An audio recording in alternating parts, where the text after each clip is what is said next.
اگر کسی نے اپنا رزق بڑھانا ہے تو وہ استغفار کو پکڑ لے۔ انفیکٹ رسول اللہ صلی اللہ علیہ وسلم میجورٹی صحابہ جب ان سے کوئی ذکر پوچھتے تھے تو یا وہ درود ابراہیمی بتاتے تھے یا وہ استغفار بتاتے تھے۔ یہ ثابت ہے صحیح حدیث سے۔ تو استغفار کے بارے میں ایک حدیث یہ بھی آتی کہ رسول اللہ صلی اللہ علیہ وسلم نے فرمایا کہ جو شخص استغفار کو کانسٹنٹلی اپنا لیتا ہے، بہت زیادہ کانسٹنٹ استغفار کرتا ہے، Allah will make a way out of him from every difficulty. Allah تعالیٰ اس شخص کے لیے ہر مشکل سے کوئی راستہ نکال دیتا ہے۔ تو میں نے خود بھی پرسنلی اپنی لائف میں دیکھا، ایم شور کہ آپ لوگوں نے بھی دیکھا ہوگا کہ جو بندہ بہت زیادہ استغفار کرتا ہے اس کے معاملات آسان ہوتے ہیں، اور جو بندہ جتنے گناہوں میں پڑا ہوتا ہے اور استغفار جو ہے نہیں کرتا ہے تو پھر ظاہر ہے کہ اس کے معاملات پھر بہت تنگ ہو جاتے ہیں، اس کی لائف بہت تنگ ہو جاتی ہے۔ اسی طرح سب سے جو بہترین، یہ ون آف دا فیوریٹ آیات ہے صحابہ کی۔ میجورٹی صحابہ جب ان سے پوچھا جاتا تھا کہ آپ کی فیوریٹ آیا کون سی ہے، صحابہ کی آپس کی کنورسیشنز ہی ہوتی تھی، بیٹھ کر ایک دوسرے سے ڈسکس کرتے تھے کہ آپ کی فیوریٹ آیا کون سی ہے، آپ کی فیوریٹ آیا کون سی ہے۔ تو چیپٹر 39 ورس نمبر 53، سورہ زمر ورس 53، قُلْ يَا عِبَادِيَ الَّذِينَ أَسْرَفُوا عَلَىٰ أَنفُسِهِمْ لَا تَقْنَطُوا مِن رَحْمَتِ اللَّهِ۔ اے نبی کہہ دیجئے میرے بندوں سے، یہاں پر یا عبادی تمام انسانوں سے بات ہو رہی ہے، الذین اسرفوا علی انفسہم جو کہ زیادتی کر چکے ہیں اپنے نفس میں، who have crossed the limits، اسرفوا یعنی کہ اسراف کر دیا ہوا ہے، زیادتی کر دی ہوئی ہے انہوں نے اپنے نفس پر۔ کیا کہو انہیں؟ لا تقنطوا من رحمت اللہ، کہ اللہ کی رحمت سے مایوس نہیں ہو۔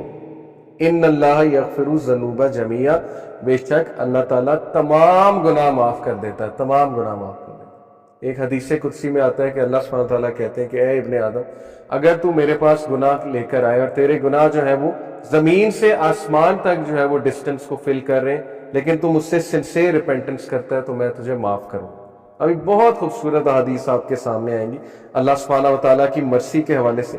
ایک حدیث آپ کے سامنے رکھتا ہوں، علی ابن طالب رضی اللہ عنہ رپورٹڈ، یہ المستدرک کی حدیث ہے، صحیح ہے اکارڈنگ ٹو علامہ البانی، اور علی رضی اللہ عنہ سے بہت کم حدیث مروی ہیں۔ علی رضی اللہ عنہ reported, the messenger of Allah sallallahu alaihi wasallam said, verily Allah is astonished۔ اللہ کی astonishment یہ اللہ کا ایٹریبیوٹ ہے، اور اللہ کیسے اسٹانش ہوتا ہے یہ ایک ظاہر ہے کہ متشابہات میں سے اللہ knows best، لیکن اللہ is astonished at a servant، اللہ ایک انسان پر اسٹانش ہوتا ہے when he says there is no God but you، لا الہ الا انت، but I have wronged myself so forgive me، for none forgives sins but you۔ یہ ایک دعا ہے پوری، یہ دعا میں آپ کو پڑھ کے سناتا ہوں۔ لا الہ الا انت انی قد ظلمت نفسی فاغفر لی ذنوبی انہ لا یغفر الذنوب الا انت۔ یہ پوری عربی میں جو ہے وہ دعا ہے۔ دعا کا ٹرانسلیشن کیا ہے؟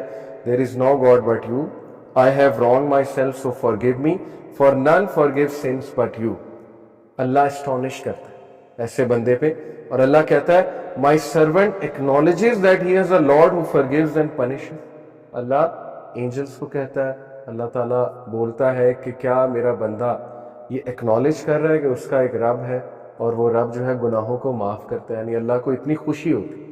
اسی سے ریلیٹڈ ایک اور حدیث ہے کہ جب ایک گناہ گاری، صحیح بخاری کی حدیث ہے، جب ایک گناہ گار شخص اللہ سے گناہوں کی معافی مانگتا ہے تو اللہ کو اس طرح کی خوشی ہوتی ہے جیسے ایک انسان جس کا کیمل ڈیزرٹ میں لاسٹ ہو گیا اور وہ اپنے کیمل کو ڈھونڈ رہا تھا، اور اس کیمل پہ سارا سامان تھا، اس کیمل پہ پانی بھی تھا، اس کا باقی بھی دیگر سامان تھا، اور اچانک اسے دور سے وہ کیمل چلا نظر آتا ہے تو وہ خوشی میں آپے سے باہر ہو کر جو ہے وہ یہ کہتا ہے کہ اے اللہ میں تیرا رب ہوں اور تو میرا بندہ ہے۔ یہ حدیث کے الفاظ، یعنی خوشی میں اس طرح کے الفاظ کہہ دیتا ہے۔ تو اللہ تعالیٰ کو اس لیول کی جو ہے وہ خوشی ہوتی جب گناہ گار بندہ اللہ سے بات کرتا ہے، جب گناہ گار بندہ اللہ سبحانہ وتعالیٰ کو پکارتا ہے۔ ہمیں آن دی ادر ہینڈ شیطان نے جو وصفہ ڈالا ہے کہ تیرے تو اتنے گناہ ہے، تو اتنا گناہ گار ہے، تو اس قابل ہی نہیں کہ اللہ تک تیری بات پہنچے یا اللہ تجھے رپلائی کریں یا اللہ تیری آواز سنے۔ حدیث تو کمپلیٹلی اس کے برعکس کہہ رہی ہے، حدیث تو کہہ رہی ہے کہ گناہ گار بندہ جب توبہ کرتا ہے اس پر زیادہ خوشی ہوتی ہے اللہ تعالیٰ۔ And it perfectly make sense. میں ایک ٹیچر ہوں، آپ میں شاید کوئی ٹیچر ہو، جب اچھے اسٹوڈنٹ جو ہے وہ اے لیتے رہے، اے اسٹار لیتے رہے، مجھے کوئی اتنی خوشی نہیں ہوتی، میں کوئی سرپرائز نہیں ہوتا ہوں، لیکن جب بیک بینچر اور ایک ایسا اسٹوڈنٹ جس کا ریکارڈ ہی کوئی نہیں ہے وہ اگر اچھے نمبر لے لے تو میں اسٹانش بھی ہوتا ہوں اور ظاہر ہے کہ مجھے دگنی خوشی ہوتی ہے, شاید اس سے بھی زیادہ خوشی ہوتی ہے.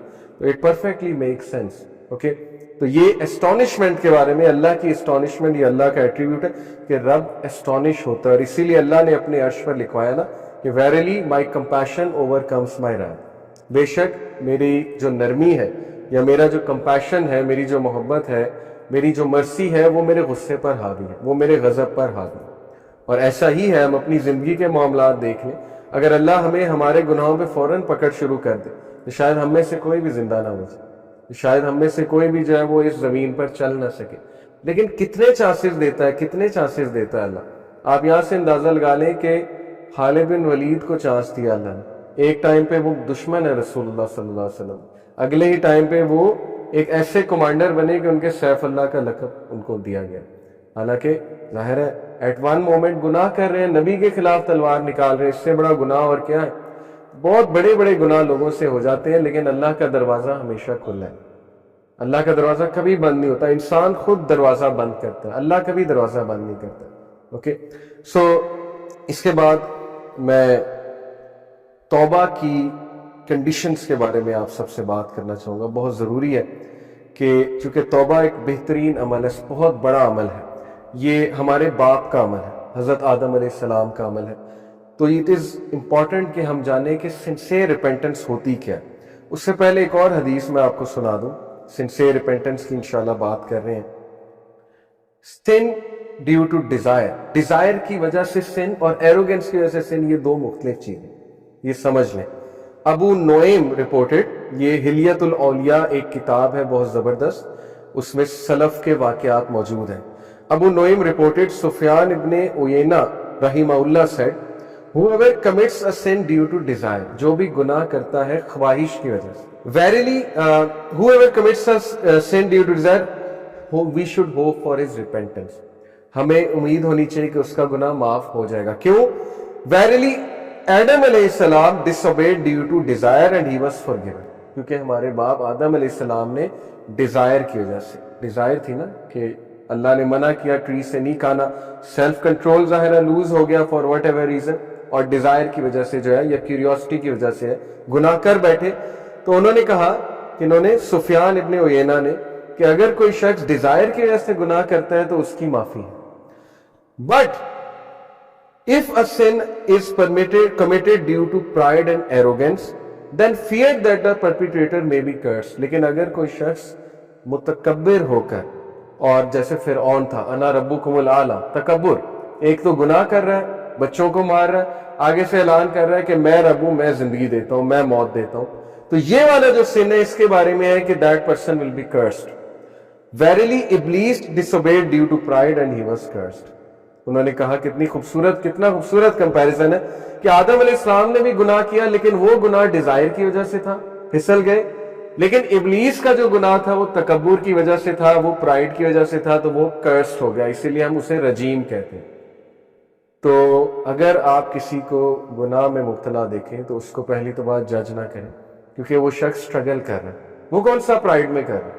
بہت سے ایسے گناہ, مسلمان تو پرائڈ میں نہیں کر سکتا. میں نے تو آج تک ایسا مسلمان نہیں دیکھا جو گناہ کر